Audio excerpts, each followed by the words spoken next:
लक्ष्य लेकर के हम चल रहे हैं, जो एम्बिशन लेकर के चल रहे हैं, उस स्केल को हमें पार करने की दिशा में काम करना है। मेरे प्यारे देशवासियों, कुछ चीजें मैंने बताई हैं, लेकिन मैं इससे भी आगे सोचता हूं। मैं जरा देश को झकझोरना चाहता हूं। मैं देश की शक्ति को भी झकझोरना चाहता हूं। देश यानी सिर्फ सरकार नहीं होती है, देश यानी हर नागरिक जुड़ता है। क्या हम सोच नहीं सकते कि फॉर्च्यून 500 की चर्चा तो बहुत सुनते हैं, आने वाले एक दशक में इन फॉर्च्यून 500 में 50 कंपनियां भारत की क्यों न हो, ये लक्ष्य हमारा क्यों न होना चाहिए।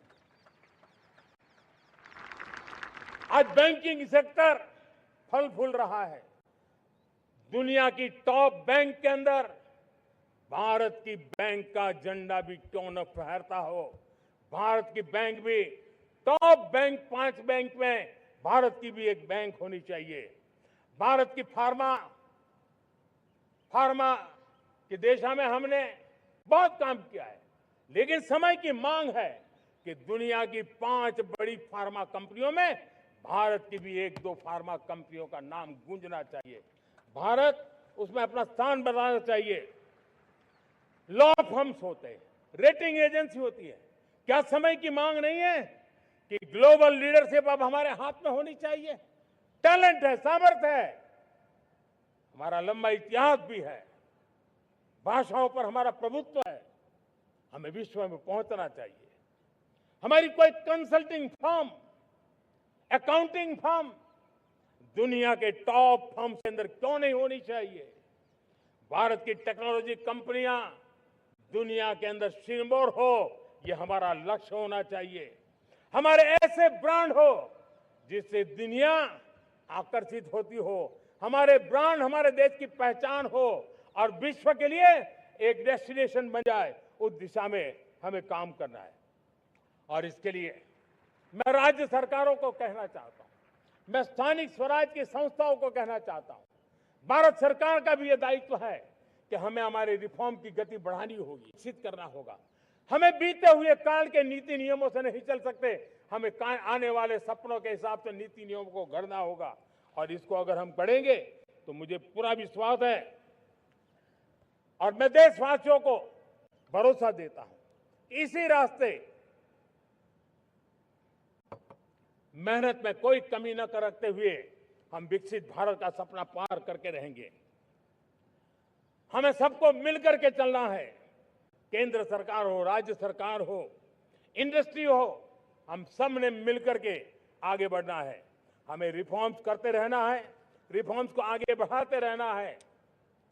और मैंने पहले भी कहा था, हम रिफॉर्म कंपल्सन से नहीं, कन्विक्शन से कर रहे हैं, लक्ष्य को प्राप्त करने के लिए कर रहे हैं। मेरे प्यारे देशवासियों, जब मैं विकसित भारत की बात कर रहा हूं, देश को तेज गति से आगे बढ़ाने की बात कर रहा हूं, उसका सबसे बड़ा लाभार्थी कौन है? इन सारे प्रयासों का सबसे बड़ा साधक कौन है? अगर साधक है तो मेरे देश का युवा है, मेरे देश की युवा शक्ति है। विकसित भारत की यात्रा में युवाओं की बहुत बड़ी भूमिका है। इतना ही नहीं, विकसित भारत का सबसे बड़ा लाभार्थी भी मेरे देश का युवा है। और इसलिए हमें विकसित भारत के लक्ष्य को युवाओं के साथ जोड़ करके आगे बढ़ाना है। युवाओं हमारी सर्वोच्च प्राथमिकता के साथ हमें आगे बढ़ना है। साथियों, पिछले 10-12 साल में उस दिशा में बहुत कुछ हुआ है। स्टार्टअप इंडिया अभियान, आज पूरे देश में 2.5 लाख से ज्यादा रजिस्टर्ड स्टार्टअप बन गए। देश के नौजवान खुद तो काम कर रहे हैं, अनेकों को रोजगार दे रहे हैं। 1 लाख करोड़ रुपया इनोवेशन फंड भारत सरकार ने घोषित किया है। मैं देश को, नौजवानों को कहना चाहता हूं, आप अपने सपनों को लेकर के आइए, संसाधनों की कमी नहीं रहने देंगे। 1 लाख करोड़ रुपया आपके दिल दिमाग को सामर्थ्य देने का एक व्यवस्था हमने कर दी है। रिसर्च के नए अवसर मिले, डिजिटल इंडिया के नए सस्ते डेटा, ये युवाओं को सशक्त किया। दुनिया में सस्ता डेटा कहीं है तो भारत की धरती पर है। और देश के नौजवानों को उसने नई ताकत दी है। स्किल इंडिया हमने नेशनल प्रोग्राम बनाया है। स्पेस सेक्टर को हमने ओपन कर दिया। नेशनल ड्रोन पॉलिसी हमने बनाई है, खेलो इंडिया पॉलिसी बनाई है। 35 वर्षों तक एजुकेशन पॉलिसी नहीं थी, नई एजुकेशन पॉलिसी लेकर के आए हैं और इसका फायदा मिडिल क्लास के परिवारों को हुआ है। साथियों, 2004 से 14 आंकड़ा मुझे देना चाहिए आपको।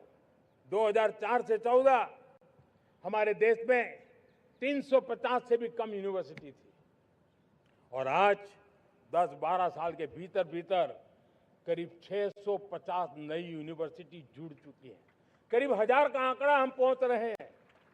2014 के पहले मेडिकल की सिर्फ 400 सीटें हुआ करती थी, आज करीब 850 सीटें मेडिकल की हो रही है। इतना ही नहीं, अब विदेशी यूनिवर्सिटी भी भारत की धरती पर आ रही है। भारत के अंदर विदेशी यूनिवर्सिटी की डिग्री मेरे नौजवान को मिले, इसका प्रबंध भी हो चुका है।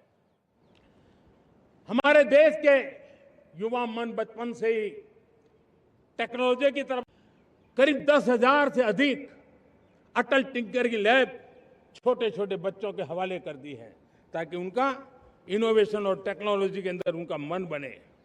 12 वर्ष युवा, हमने अनेक रास्ते खोले। हम स्टार्टअप ओपन कर दिया, आपने देखा होगा।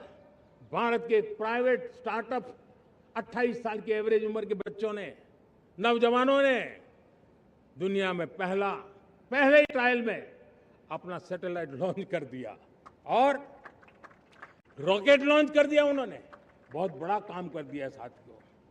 आज करीब 2.5 लाख से ज्यादा रजिस्टर्ड स्टार्टअप है। हमने पिछले दिनों एआई इंपैक्ट समिट किया था। एआई का विस्तार